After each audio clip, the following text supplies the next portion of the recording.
बहुत समय पहले की बात है। धरती पर एक तपस्वी ऋषि रहते थे, मृकंडू ऋषि। वे शिव भक्त थे, लेकिन एक पीड़ा उन्हें हमेशा सताती थी। संतान नहीं थी। एक दिन उन्होंने कठोर तप करके भगवान शिव को प्रसन्न किया।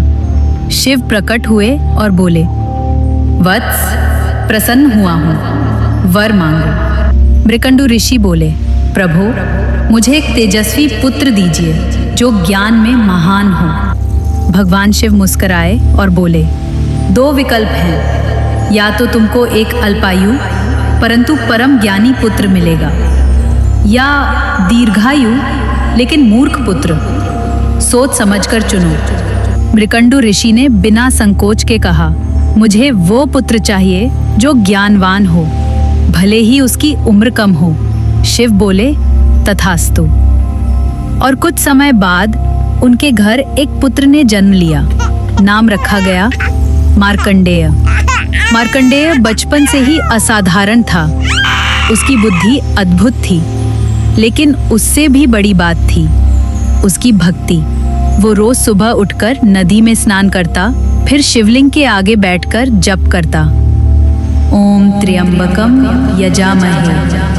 सारे देवता तक उसकी भक्ति को प्रणाम करते।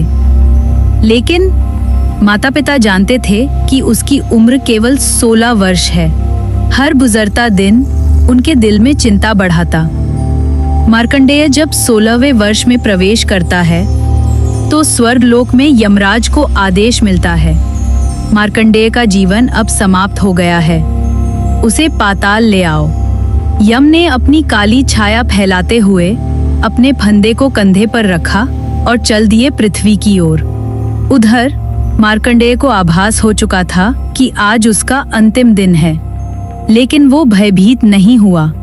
वो सीधे अपने आश्रम गया, शिवलिंग के आगे बैठ गया और आंखें बंद करके मंत्रों का जाप करने लगा। ओम नमः शिवाय, ओम त्र्यंबकम यजामहे। शिवलिंग से लिपटकर आंखों से अश्रु बह रहे थे, पर होंठ मुस्कुरा रहे थे। सूर्य अस्त हो चुका था। चारों दिशाओं में अंधकार फैल चुका था। तभी एक भारी भरकम घोड़ों वाला रथ आया और उसमें सवार थे यमराज, मृत्यु के देवता। उनके आने से आकाश काला हो गया, हवाएं सिसकने लगी। यमराज गरजे, मार्कंडेय, तेरा समय समाप्त हो चुका है, चल मेरे साथ। मार्कंडेय ने आंखें नहीं खोली, बल्कि और तेजी से जप करने लगा। यम ने क्रोध में आकर फंदा फेंका, और वो फंदा जैसे ही मार्कंडेय के गले को छूता है, वो शिवलिंग को भी छू लेता है। अचानक धरती कांप उठी, शिवलिंग फट गया और उसमें से निकले महाकाल शिव। उनकी आंखों से अग्नि निकल रही थी, त्रिशूल बिजली की तरह चमक रहा था, गले में सर्प लहरा रहे थे। संपूर्ण ब्रह्मांड में गूंज उठा, मार्कंडेय मेरा भक्त है, मृत्यु को भी उस पर अधिकार नहीं है। मौत के देवता होकर भी तू मेरे भक्त को छूने चला है। उसका जीवन, उसकी आत्मा अब मेरी शरण में है। क्रोधित होकर शिव ने त्रिशूल उठाया और एक ही वार में यमराज को अचेत कर दिया। संपूर्ण ब्रह्मांड थम गया। देवताओं ने दौड़कर भगवान विष्णु और ब्रह्मा से प्रार्थना की, प्रभु, अगर यमराज नहीं उठे तो संसार की गति थम जाएगी, मृत्यु ना होगी तो जन्म भी असंभव होगा। तब ब्रह्मा, विष्णु और सभी देवता भगवान शिव के पास पहुंचे। उन्होंने प्रार्थना की, हे महादेव, कृपा कीजिए, यमराज को पुनः जीवन दे, नहीं तो संसार की गति बहाल हो जाएगी। शिव शांत हुए।